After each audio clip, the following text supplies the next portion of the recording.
Hi everyone, this is Janet Trevino. I live in San Antonio, Texas, and when I'm not doing professional cuddling, I am working with clients in the Triadic model, and we do something called the Surrogate Partner Therapy. So I have a couple more videos about that you can look up, explains it a little bit more, but I want to explain what I've witnessed. This is something I came up with, just some words that help kind of create an idea of like what this work can look like, at least some important stages that I think that everyone who goes through surrogate partner therapy really needs to kind of, I don't know, become the person that they hopefully want to be in the world. So I'll try to do this quick. And I actually have little words. Yay! Permission. And that you with you is going to be important. I'll explain that. And so I work with Dr. Susan Kaye, and she's the one that trains within integrative mind-body therapies.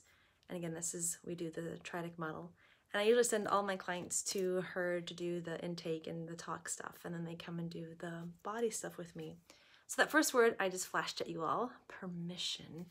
Many clients that come and see me often don't have permission to have the body they're carrying, lugging around, right? Like, we all have these bodies. If you're listening to this, guess what?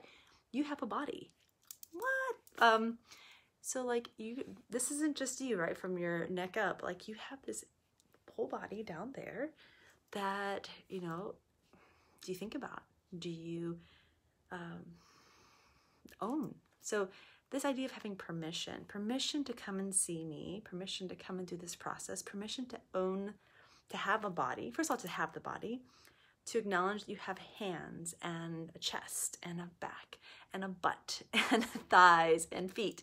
Like there are a lot of you, a lot of us, many of us, who walk around not knowing that this body is something that you get to explore, that you can wake up, that you can touch, right? And so giving yourself permission to come and see someone can be a really huge step. But this is probably the biggest thing. When someone does come and acknowledges that, like, hey, I have issues around intimacy, around my body image, around communication, around intimacy, around being touched, or having intimate connection with someone, you know, it begins with that permission.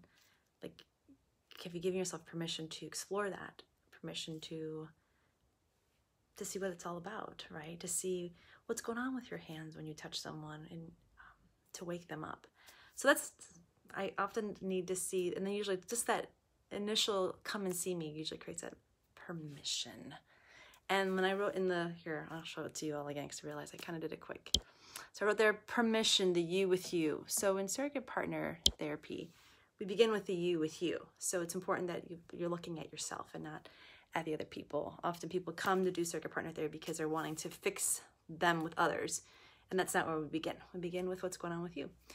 So the next thing I just like, and these kind of match up with permission, and the next word, and I'll give it to you, is awareness. Again, we're still with the you with you. And as we get into this body and, you know, you're looking at like, oh, wow, I have these thighs, right? Like I'm looking at my thighs right now. I have these thighs, and what's going on with them? You know, when I touch them, does that feel good? Does that feel uncomfortable? You know, what's going on, you know, when I touch my hands, or just when I have my hands touched, like what's happening? Like, what happens in this body? So that's like waking up and having an awareness around, you know, again, many of us walk around, first of all, like we don't acknowledge that we have a body, and then like we don't take care of it. We don't really give it the attention it needs. And then this awareness, like we're not even sure of like what it's speaking. I mean, oh, I have this pain. I wonder what this is. Like we don't often stop enough to think, oh, this pain's telling me something. So, you know, slowing down and becoming really aware of what our experiences in this body is extremely important. And again, there's so many details. I'm gonna just but giving you an idea of what this process looks like. So then the next part, and a lot of this happens all at the same time, or we slow them down so you can see it, is ownership. Still with the you with you. And with ownership, again, as you give yourself permission, as you become aware, some people need to acknowledge that they own the body that they have. You might think, well, that seems silly, or isn't that obvious? No, it's not obvious at all. For some who grew up in like a really religious household, you know, their body was God's, let's say, or their body belonged to a future spouse, or their body really, you know, it's not theirs. You know, so for example, exploring it and getting to know it could come up with a lot of shame because, you know, I'm not sure that that's okay. You know, is it okay that I explore my own body or explore my own pleasure? It's like a subversive and scary word. Like, can I have pleasure? Is that okay? And it's so essential to have this piece of ownership. It's one of those things, it's like, you can't give your body to someone else until you own it. You can't, you can. I can't say you can do that. I would say it's not advisable because harm can happen there.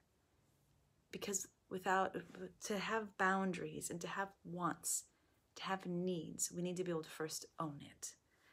And so that's why, again, that you with you saying like, this is mine, all of this, you know, this is all mine. And I get to decide what happens to this. I get to have the responsibility to take care of it and to love it and make sure it feels good. And also I get to decide, like all of it. And I use the word responsibility in a positive way, like it's an honor, it's a privilege to have these bodies. So ownership is really important in making sure that each client has the body, they get to, you know, like love it and own it. Okay, so then there's a shift like this at this point. Once you can own it and have it, then we move on to, go on to the next thing. Exchange. You can kind of see my hands in the background. You see those? Which is like sharing. And now this is the time we're talking about the you with others. Okay, so, you know, once I can own my earlobes and like, these are my ears and they're kind of small, y'all, I think. I don't know. These are my ears and I get to own these. I can then go, would you like to touch them? Like, I like them touched and I can share them with you and I can, you know, we can have an exchange where, you know, maybe, or my hair now, all this hair, it's a lot of hair today. So there's this possibility around, you know, what's it like for me to give to you and you can give to me, and we can begin to build trust and intimacy and connection. And there's some vulnerability. The vulnerability is way more possible after, again, we've done all the other preliminary work, which is the you with you, and now the you with others. It's a smoother transition, right? Because we've created that personal safety. Now you can start to create your own safety with others. So we have that sharing and that exchange can start happening. And that's where, you know, personally, I move in a little bit more as your surrogate partner to start building those social skills. You know, you're looking at talking about communication too. It's not just about touch, but it's about like, you know, what's it like for me to experience you, and what's it like for you to experience me, and you know, what's it like for us to touch each other. And so that's where it can get really beautiful, and I can see a lot of growth in people. And the last one, which I think a little obvious, but needs to be said, empowerment. It's the you with everyone. And as the surrogate partner training comes to an end, what we want to see is for you to go out into the world and do the things that you learned with me and with your talk person, either it's your therapist, your counselor, sexologist, whoever you choose to work with in this work.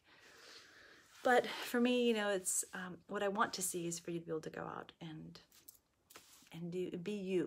And that's not about being perfect, because it's like, you know, sometimes in the work I wonder, like, I can't possibly teach you, you know, every scenario and like how to do all the things. And that can be really, you know, I get scared. I become afraid, where I'm like, oh no, what if they, you know, under a situation that I didn't prepare them for? But what I hope that I prepare you for is being present, like knowing how to communicate what you want, learning how to listen and hear others, and slowing down, and knowing that you're as valuable as anyone else. So what you have to say, what you think, and what you feel is important, and what others feel and think and say is equally important. And if anything, the big part of surrogate partner therapy is slowing down.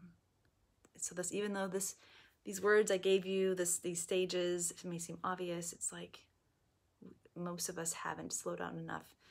And I'll kind of go through them, like to have that awareness of that permission first, and then the awareness about themselves, and then the ownership. Like take the time to say, like, this is mine and this feels really good, and to own that without shame, like fully embracing it, and then to be able to share that with another. I mean, that, all of that, slowing it down and making the connection is really powerful. So I think that's it for now. You know, as I think of things to share, as I come up with concepts and ways to make this work more understandable, I'll throw it out there. But thank you for listening, and take care of yourselves.